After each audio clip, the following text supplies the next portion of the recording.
hoy vamos a hablar sobre un tema muy interesante, ¿no? ¿Cuál es el impacto de la crisis económica en los jóvenes? Por eso nos vamos a enlazar con el profesor Edmundo Lizarzaburo. Él es profesor de ESAN, con quien vamos a desmenuzar las estadísticas proporcionadas por el INEI. Profesor Lizarzaburo, muy buenas tardes. Gracias por estar con nosotros aquí en Más que Economía. ¿Cómo estás, Pilar? Buenas tardes. Muchas gracias Muy por la buenas invitación. tardes. Y claro, revisando un poco las cifras, ¿no? Qué preocupante. Sobre todo, los jóvenes siguen siendo los más afectados. ¿De qué manera esta vez ha sido el impacto? A ver, yo creo que las cifras que nos ha mostrado este estudio son bastante preocupantes. Primero, porque tenemos un componente representativo que está por debajo del monto de la canasta básica familiar, que es de 1.660 soles hoy en día, y que en los últimos años ha subido más o menos entre un 15 a 20%. Los componentes de la inflación principalmente, entre otras variables.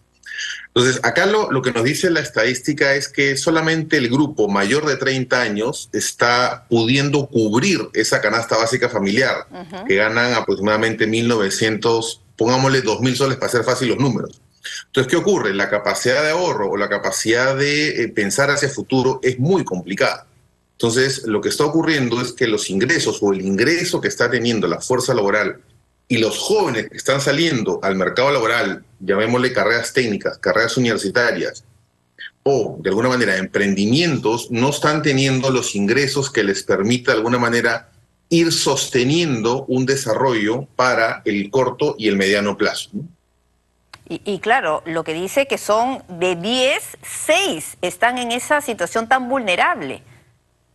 Sí, lo que pasa es que, a ver, esa cifra de 10 de 6 también hay que desmenuzarlo un poquito, porque en realidad lo que está ocurriendo es que de esos 6 habría que analizar cada uno de los componentes. O sea, pero lo que sí es grave acá es que los sueldos, la remuneración, los ingresos no tienen una correlación, es decir, no suben a la misma velocidad que están subiendo los precios. Entonces, eso va a generar en el muy corto plazo, ¿no? Probablemente a la campaña de diciembre, probablemente el verano del próximo año, empecemos a ver, ¿no es cierto?, que este número pudiera subir a niveles de 7 o quizás de 8, porque hay una contracción que estamos sintiendo, si bien es cierto, está bajando la inflación, pero tenemos variables exógenas que van o que ya sabemos que van a ocurrir, y eso va a impactar más estos números. Entonces es un dato que la verdad hay que tomarlo con mucho cuidado, y hay que esperar que este programa del Compunche Perú que está sacando el gobierno realmente pueda generar una reactivación que haga que estos números, que estos valores empiecen a subir. Por un lado empiecen a subir, y si a nivel internacional los precios empiezan a bajar, empieza a generarse un equilibrio. Lo que hay ahora es que los costos suben y los ingresos se mantienen. Por ende, hay una brecha negativa para el flujo de ingreso de las personas, ¿no? Claro, y lo que preocupa es que los programas anunciados por el gobierno de la presidenta Dina Boluarte no están dando los efectos esperados, al menos eso se ve desde afuera, y genera mayor alarma cuando se escucha a economistas reconocidos hacer pronósticos de crecimiento para este año de apenas 1%.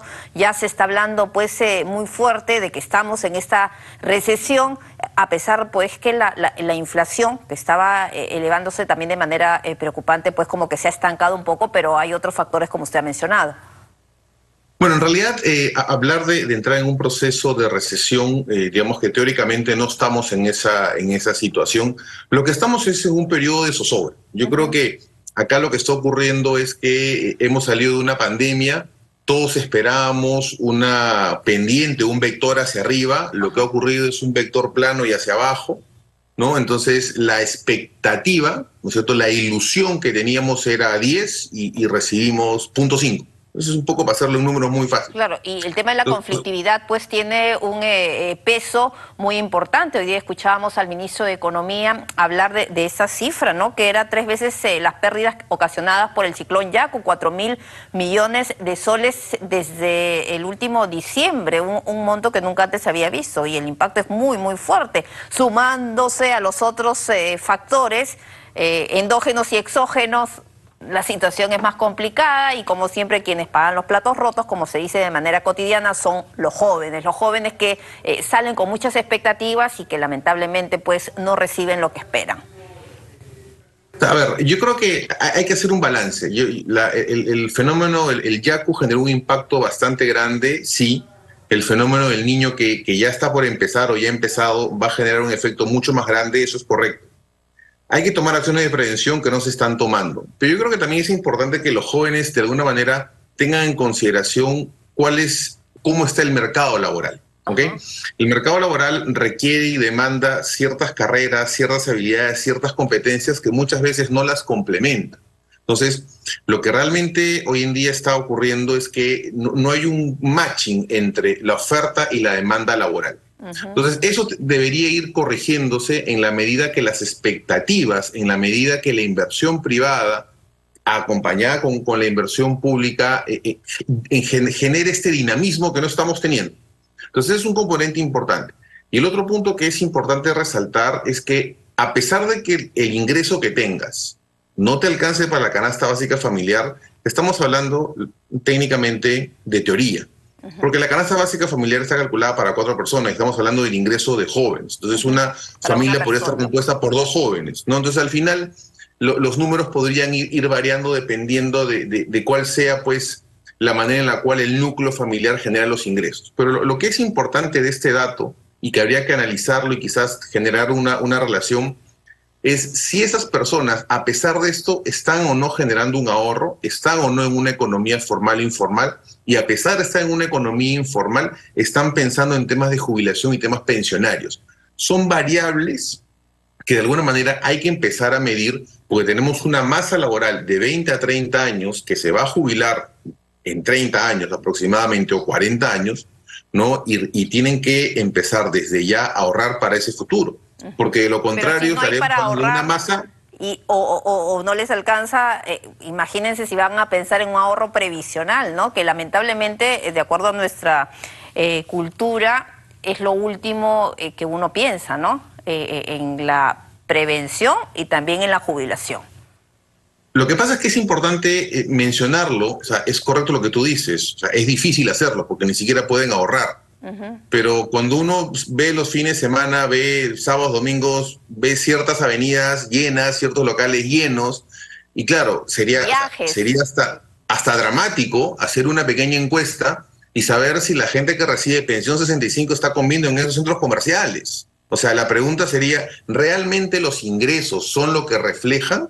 ¿Realmente la ayuda que se está dando se está canalizando de manera adecuada? Entonces hay un cruce de información y una generación de data que en algún momento va a decantar, y entiendo que entidades como el INEI, el MES, el Banco Central, están pensando y mirando hacer esos estudios transversales que permita afinar la información, pero claramente las personas tienen la capacidad de generar recursos, el problema es que no tienen la voluntad de aportar impuestos, que es un tema que de alguna manera podría ir mitigando muchas de las cosas que están pasando hoy en día. Claro, a pesar de los esfuerzos, y esto no es de este gobierno del anterior, de décadas atrás se está buscando pues la manera de incentivar y animar a los informales a que y se incorporen a ese universo de personas formales, pero no se logra, a pesar de todos los esfuerzos y facilidades que en algunos casos se da. De repente eso pues debería plantearse nuevos modelos, pero eso es por un lado, y por el otro lado es el tema previsional, ¿no? Que se habla tanto también de que debe haber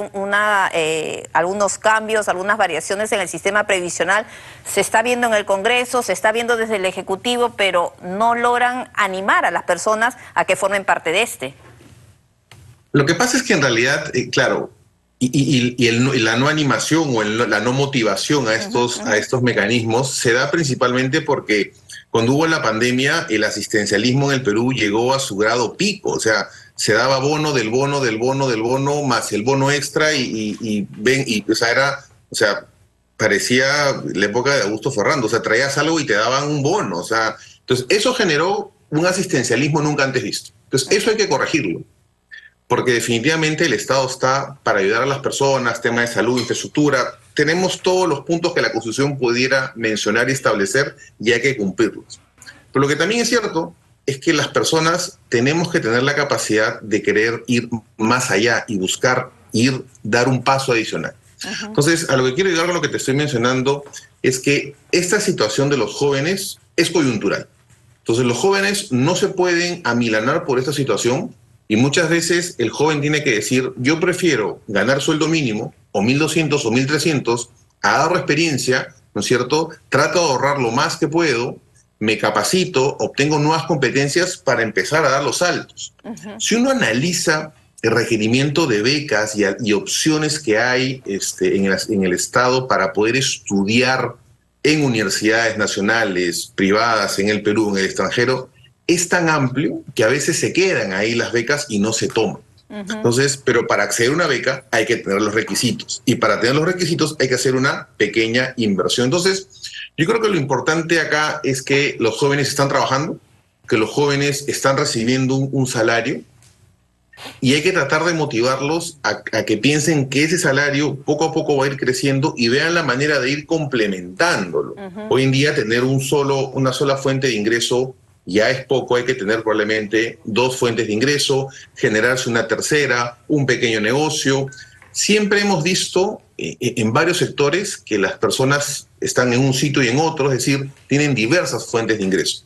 Y eso sería de alguna manera importante también en generar ese factor multiplicador que de alguna manera nos va a ayudar a salir de toda la zozobra que nos ha dejado esta pandemia del COVID, ¿no? Perfecto, profesor Luis Arzaburo, muy interesante lo que usted ha señalado y eso es importante, ¿no? Este mensaje, cerrar la entrevista con un mensaje optimista, positivo para ese sector, ¿no? Que es el motor, ¿no? Es el motor de nuestro país. Muchísimas gracias. A ti, buenas tardes, muchas gracias. Buenas tardes. Y de esta manera cerramos, ¿no? Nuestro bloque Más que Economía.